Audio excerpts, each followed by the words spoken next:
You dare to defy me, mortal? He thought he was bidding on space junk until they delivered an alien girl. When the listing came up on the intergalactic salvage auction, Eli barely paid attention. Unmarked stasis crate, found drifting near the Vega belt. The description said, starting bid, 30 credits. He almost laughed.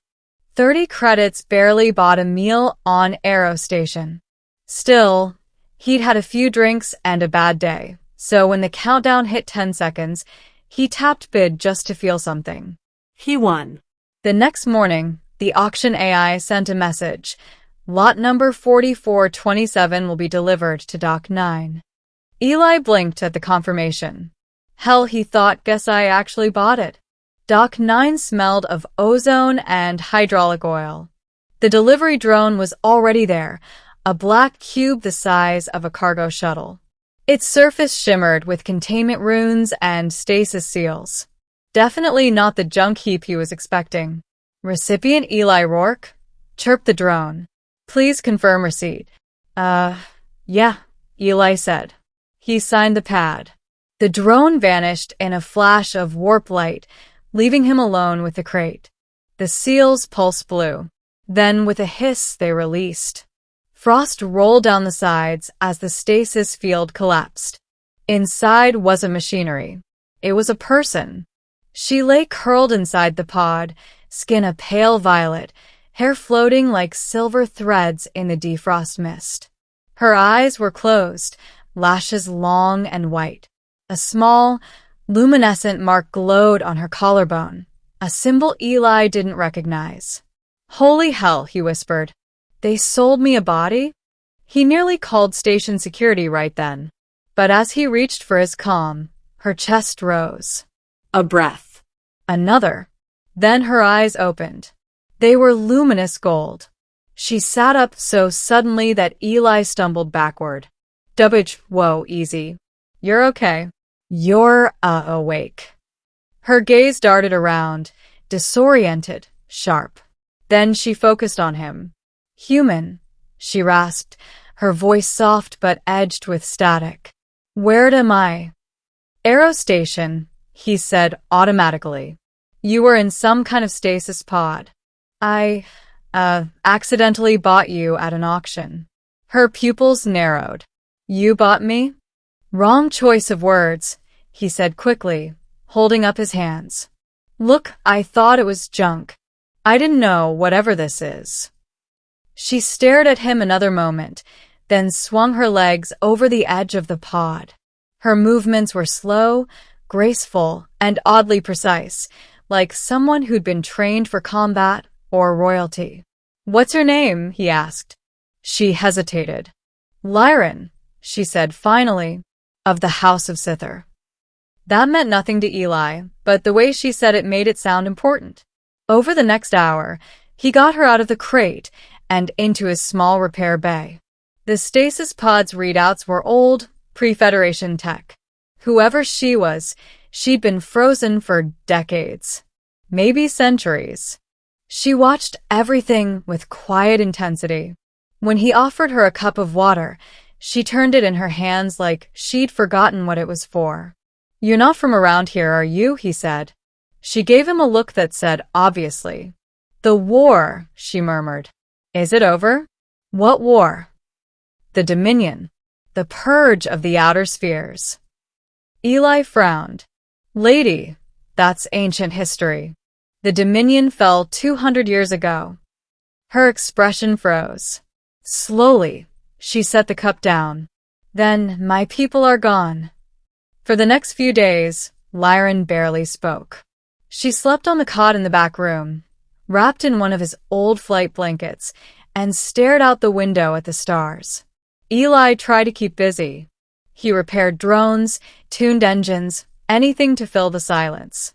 But every time he looked at her, guilt twisted in his chest. She wasn't some lost relic. She was alive, and she had nowhere to go. Finally, one night, he sat beside her. You got any family left? Someone I can contact. She shook her head. No. My world was destroyed. My name has no weight now. Well, he said awkwardly, you can stay here for a bit, until you figure things out. Her eyes softened. Why? He shrugged.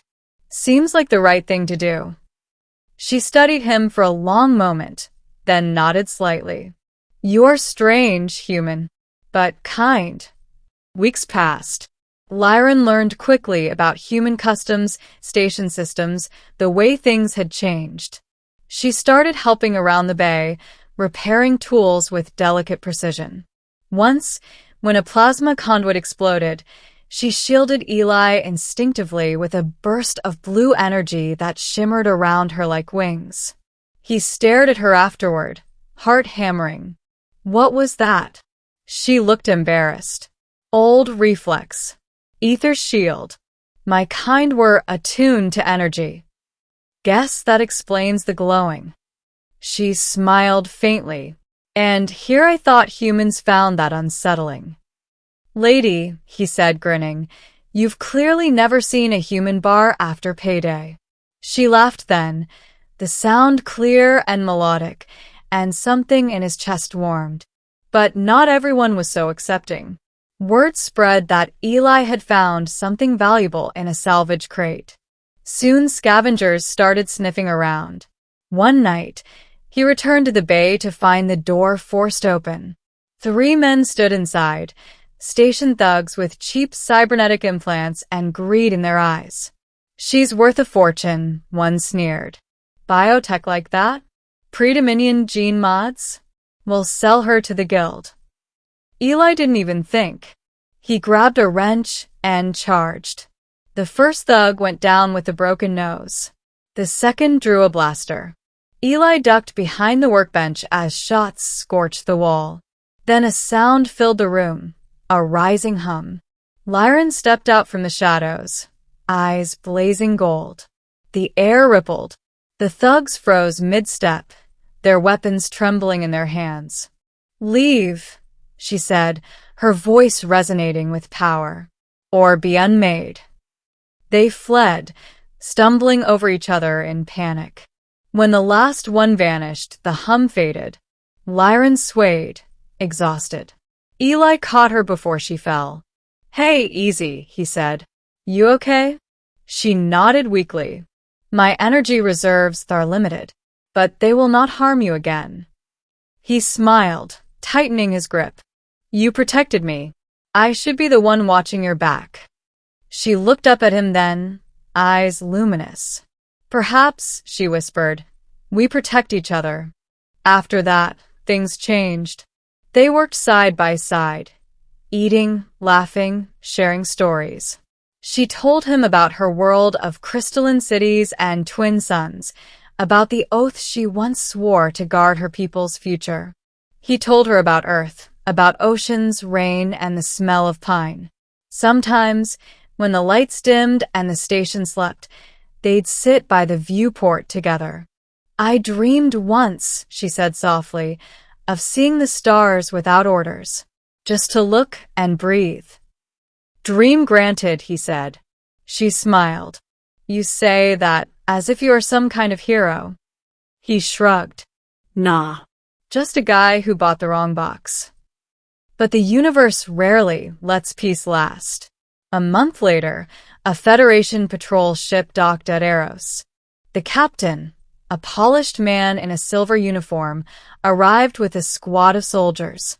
Eli Rourke, he said briskly. You're in possession of classified property. Hand it over. Eli's stomach dropped. You mean Lyran? The captain nodded. Designation SYT 47. Experimental bioconstruct. Classified weapon. Return her, and you'll be compensated. Eli stared at him. She's not a thing. She's a person. The captain's eyes hardened. She's Federation property. Behind him, Lyran stepped forward. No, she said. I belong to no one. Energy rippled around her, golden and fierce. The captain raised a weapon. Stand down, construct.